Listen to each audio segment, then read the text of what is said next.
E quando o sexo é moeda de troca no casamento? Você está passando por isso? Para obter o sexo, você precisa dar algo e vice-versa. Isso é destrutivo para o teu casamento, para o teu relacionamento. Eu sou Paulo Palu e juntamente com a Michele formamos o Casal Palu, mentores de casamento. E trazemos esse tema muito importante para trazer reflexão para vocês. Essa é a grande importância, né, Michele? É verdade, amor. E no começo do relacionamento, não existe essa barganha, você concorda comigo? Não. Lá no comecinho, vamos tudo voltar lá amor. pro... Tudo é Tudo é amor, love. tudo é desejo, os casais estão felizes, existe aqueles beijos na boca, mas o tempo vai passando. A rotina vai se aproximando, o casal vai esfriando, e daí, inconsciente, porque geralmente é inconsciente, não é proposital, o sexo vira moeda. Moeda de barganha, de troca, aquela coisa assim. O que tem de mulher que pune o marido emocionalmente porque ele não tratou bem, ele não merece. Vamos trazer alguns casos que a gente já viu? Vamos lá. Qual que é o primeiro que você lembra aí que uma mulher fez algo para obter esse benefício, mas em troca sim, o sexo? Sim. Essa mulher eu conheci ela muitos anos atrás e ela dizia assim, amor, eu preciso fazer mechas no meu cabelo amanhã. Se eu fizer amor com você hoje, você paga as mechas? E ela fez isso uma vez, e 2 no mês, e quando precisava fazer a unha, e quando queria fazer um procedimento estético, e virou uma rotina. O que aconteceu? Esse casal afastou-se de uma tal forma que ele já sabia, ele sabia conscientemente que para conseguir alguma coisa com a esposa, ele tinha que dar algo para ela. E esse algo, né, nesse casal em especial, era o dinheiro. Ele fazia na época era um DOC, né, uma transferência entre contas, e falava para ela, pronto, já fiz lá o pagamento para você, e agora hoje? E ela ficou tão viciada em ganhar dinheiro através do sexo dentro do matrimônio, que ela falava assim, semana que vem, se eu comprar uma lingerie nova, o valor do depósito sobe? Olha o nível que chega um casamento. Que grande disfunção, né? Porque se a gente pensar, vamos pensar do lado, vou falar sobre o homem, como o homem vê. O homem, muitos homens buscam a sexualidade fora do casamento. Ou vamos falar até antes. E essa questão da conquista, ela é muito fácil quando ela não precisa ser usada como conquista e sim como troca de dinheiro. Eu estou falando de prostituição. Eu estou falando do homem que busca em outras mulheres pela troca do dinheiro. E cada um com a sua profissão, não estou aqui criticando ninguém, mas entendo a questão que quando o homem ele começa a assimilar isso dentro do casamento, será que ele não está te vendo como uma mulher talvez da vida? Ele pode estar sim, ele pode estar vendo a mulher inconscientemente, não de uma forma consciente, mas como uma prostituta, como uma garota de programa. Eu pago, eu tenho, mas vamos pensar ela também não está se vendendo, essa mulher que é casada e está fazendo tudo isso? Ela, na verdade, as mulheres que fazem isso, elas dão o sexo como recompensa. Essa que eu trouxe agora, anteriormente, é um caso extremo. Ela fazia isso, virou-se um vício dos dois lados, de ambos os lados, de troca financeira. Ela conseguia o que ela queria quando ela fazia sexo com ele e ele pagava ali sem reclamar. Mas a maioria não. A maioria fala assim, você não me tratou bem hoje, então eu não vou dormir com você. E não tô dizendo que precise fazer sem carinho, mas o carinho tem que ser constante para os homens. Com final feliz ou sem final feliz, porque você ama essa mulher, não porque ela vai te dar uma recompensa. Sexo. Não é. Olha só, tem muitos homens que só levam as esposas para jantar porque sabem que depois daquilo ela vai se sentir na obrigação de fazer sexo com ele. Você sabe que eu tenho uma situação que eu lembrei agora de um casal que eu vou falar aqui e você vai lembrar.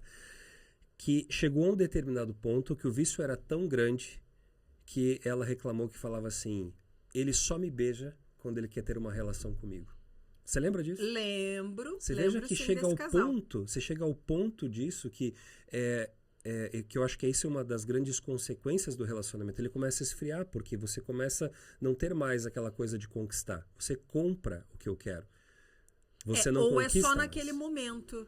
Então, ela sabia que quando ele estava prestes a beijar, porque ele queria uma relação sexual. E o resto do tempo? E se ele quisesse só fazer sexo uma vez por mês, os outros 29 dias do mês, não tocava, não pegava na mão, não beijava, não acariciava, não dizia que ama. Então, ela vira uma troca para ambos os lados. O homem quer dar alguma coisa para ter algo e a mulher faz uma chantagem emocional, dizendo: você não merece, hoje você merece porque você me fez tal coisa, hoje você tá bonzinho, hoje você me levou a almoçar, me levou a jantar, me deu um presente. E o sexo não pode ser moeda de troca nunca. O sexo deve ser merecido, não barganhado. Merecido e construído.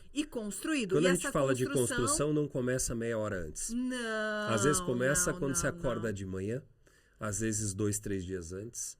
Não é que você tem que realizar o ato sexual todo dia ou a cada 3 dias, não é sobre isso.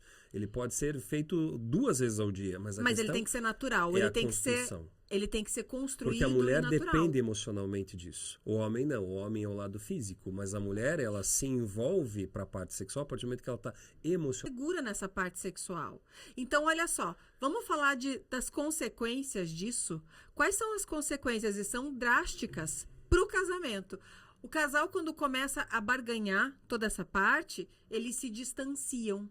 Eles não constroem mais o relacionamento a partir do desejo, do carinho, do amor e do afeto. Eles não constroem. Eles lembram disso quando um sente a necessidade física e o outro sente a necessidade ou financeira, ou emocional, ou de se sentir conquistada. Então, vira uma chantagem sexual, uma barganha. Então, cria-se distanciamento, o desejo não acontece, o carinho deixa de acontecer. Mas é possível a gente resolver isso. Com certeza Primeira é possível. coisa é a comunicação. Primeira coisa é sentar e falar assim, peraí, isso é certo, é normal ou é comum? A gente traz muito esse tema sobre normal e comum. Não é normal, já vamos dizer, há uma grande diferença. É comum os casais entrarem nessa, mas não pode se tornar isso nunca normal. Ele tem que chegar e falar assim: puxa, por que está acontecendo isso? Todas as vezes que eu chego para tocar em você, você me pede algo. Você me pede: vai me levar a jantar?